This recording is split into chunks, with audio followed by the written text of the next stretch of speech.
Hello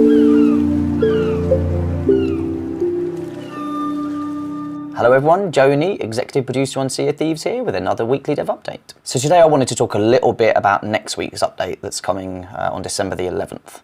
So reminder to everyone that anything that's time limited as part of the Seabound Soul update, you'll have to kind of have that kind of stuff completed by December the 11th. But I also wanted to talk about just some of the quality of life improvements that we're making to the build for next week's update. First of all, we're making some tweaks and changes to sword combat. And really the overall goal here is just to make sword combat more fluid. This is part of just an overall assessment of personal combat overall and really how swords and guns really interplay with each other.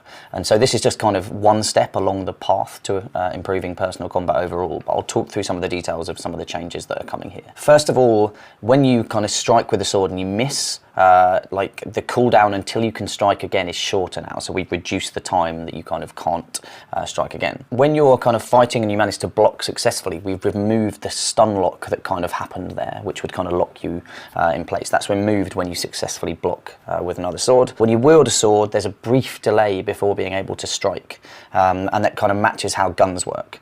And this is really us kind of introducing this to remove an exploit that's currently there with swords. So alongside that, there's actually just an improvement to the kind of information that you're getting during combat. So first of all, there's now a directional damage indicator. So when you're taking damage, there's the damage effect around the screen kind of identifies the direction in which the damage is coming from. So that really will help people in any kind of combat situation. We also now have sword trails kind of on the cutlass itself. So when you're swinging your sword and striking people, you'll see a nice trail, kind of really visual kind of feedback for using the sword. So that's the kind of core stuff that we've implemented in this update. So we'll look to see how this kind of changes the kind of just the combat experience and how everything kind of works together.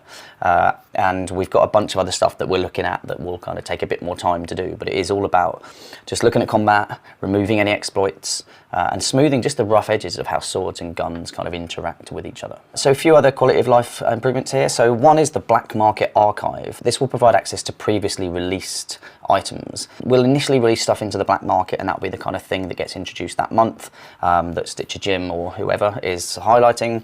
But from that point onwards, so kind of after that first month, they will be moved to this persistent kind of archive. So they'll be available for you to buy, but kind of at a higher price than they were during that initial month.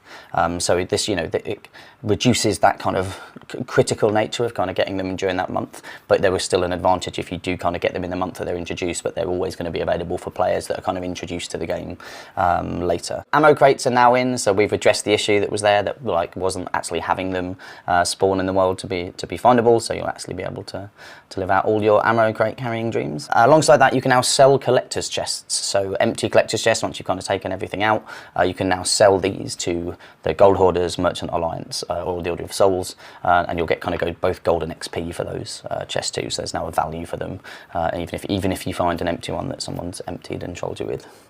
And then most importantly, like probably one of the most important updates that we've made to the game so far, is that now if you're sick on a fire, it will put it out, which was a much requested feature, and I honestly can't believe that we ship fire without it, to be honest.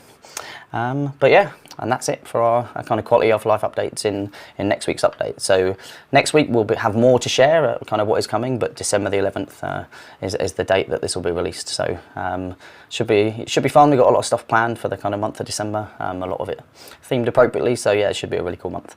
And yeah, I think that's it. So aside from that, I will see you on the seas.